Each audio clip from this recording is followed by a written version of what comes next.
welcome back to Next Generation.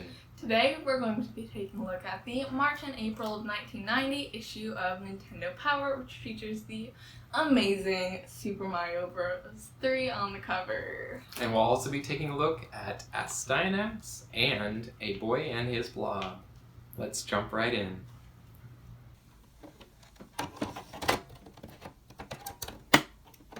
We're starting out today with one of the best games on the NES, in my opinion, Super Mario Bros. 3.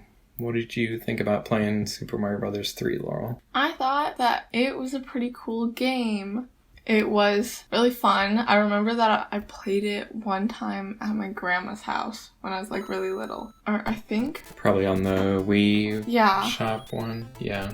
Because she didn't have an NES, but I remember that I played it. Because they had the Wii shop channel that had NES games. And weirdly enough, I thought that this was Super Mario Bros. 3. 2, you mean? Or yeah. I thought it was Super Mario Bros. 2. Until we got to 2 and then you played that one? Yeah, and I'd seen like screenshots and stuff from 2 before. And I don't know why I thought that it was. Probably just because you hadn't played 2 and this definitely seems like a follow-up to the original. Right. This one has like way more personality, I feel like. Right. I mean, a lot of that was just that they had learned a lot more about the console and had more memory available to them and different things that let them really do a lot more. Yeah. But it's got like a lot of secret things to discover. It's got different ways to do a lot of the things because you can have the different power-ups. There's the Fire Mario, there's the... Right, and that was new from... No, the first one had the fire, but it didn't... But there wasn't any other power-ups. There was just the Small Mario, Big Mario, and Fire Mario. Whereas this one has the raccoon Tanuki the Tanuki suit. Oddly, I can't remember now. There's a stone... Yeah, I think it was in this one. There's a suit power where he turns to stone. I think I might. So then another big thing in this one that the first one didn't have was this has levels where there's vertical scrolling. Yeah. Because when you get the flying, you're able to scroll both horizontal and vertical. So that was kind of a big thing that improved a lot of the level design, I think. Yeah. And then there was the map, obviously. Yeah, that's... So traversing the map, the mini games. Right. That were on the map, like the kind of like the little matching puzzles and like picking boxes to give you power-ups that added a lot to it. Yeah. And the Mario games that I played like when I was little on the Wii were more reminiscent of 3 than any of the other ones that I've played so far. Mm-hmm. Well, and sometime when you're like actually wanting to play through this one, you'll have to go and like look up some of the secrets and stuff because you probably didn't... In this playthrough, you didn't get any like the warp whistles or any of that stuff? Okay. Yeah, there's a lot of like interesting... a lot of the things I don't know how you would ever discover it without... I found them all, on Nintendo Power and things like that. I can't imagine someone discovering some of those by accident. So anyway, that I think is our coverage of Super Mario Bros. 3.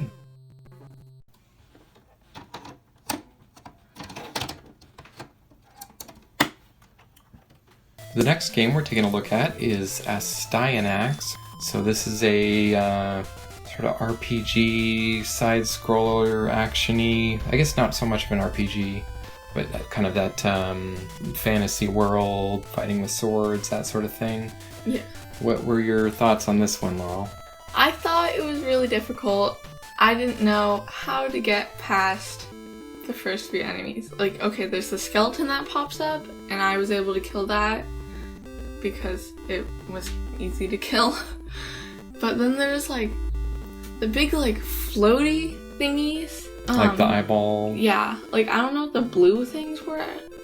So one thing that, and I don't think I really realized this the few times, I've never sat down and played this one a bunch, but there's magic spells. Right. And I think those help a lot.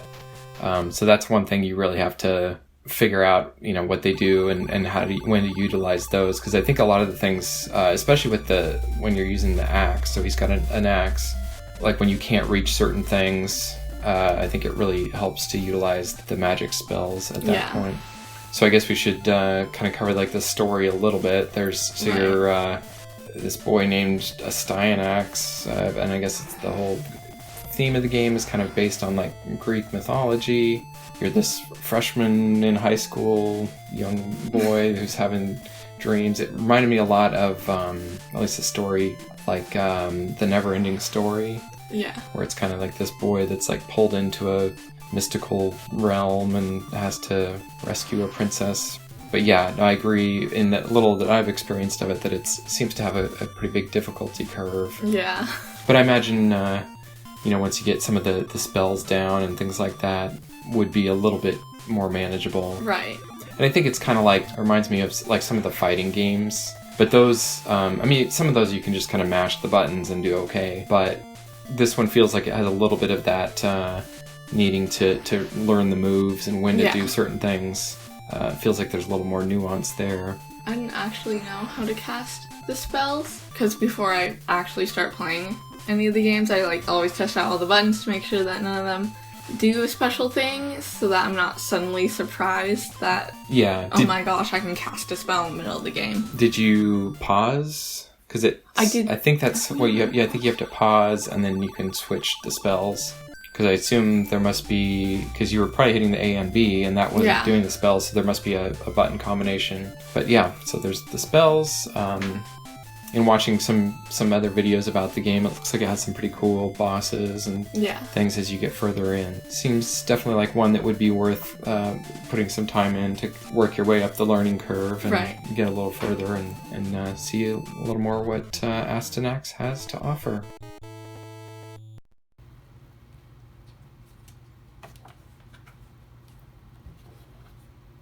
Then we have A Boy and His Blob.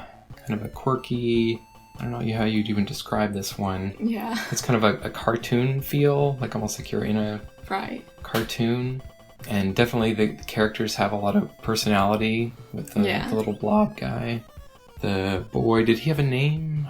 I guess he's a boy. Yeah. So it has the very interesting mechanic of using different flavored jelly beans to transform your blob pet into different useful tools, I guess you would say. And in the different modes, he allows you to perform different abilities and things that you wouldn't be able to do. You're sort of just traversing this world, collecting... treasure. The treasure, and sort of getting around different obstacles.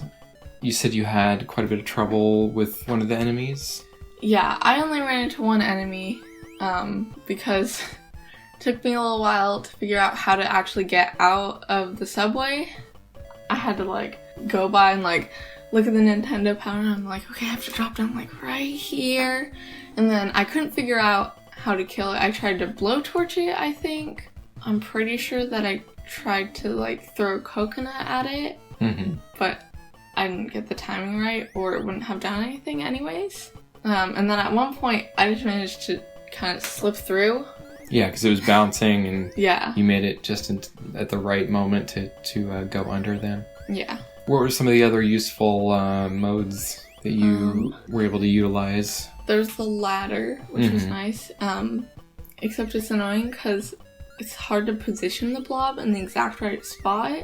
Oh yeah, so we should mention that there's a whistle that you do to call him. You had mentioned that you got him lost at one point? Yeah, I was on the surface because I died.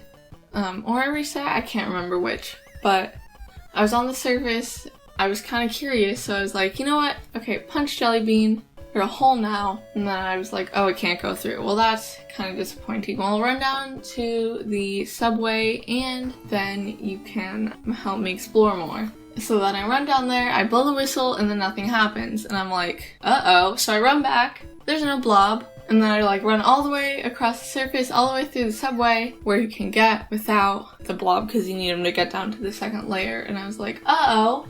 So then I reset the game and he was there again. It was still a little concerning. Well, so I noticed when, in some of your other parts of the video, that if he was on a level above or below you as the hole, and you whistled, he would just come down to your current level. Yeah. So I wonder if I did that. when you went into the ground, he went down and then was stuck somewhere. Oh, that would have worked. That, I think, covers our look at A Boy and His Blob.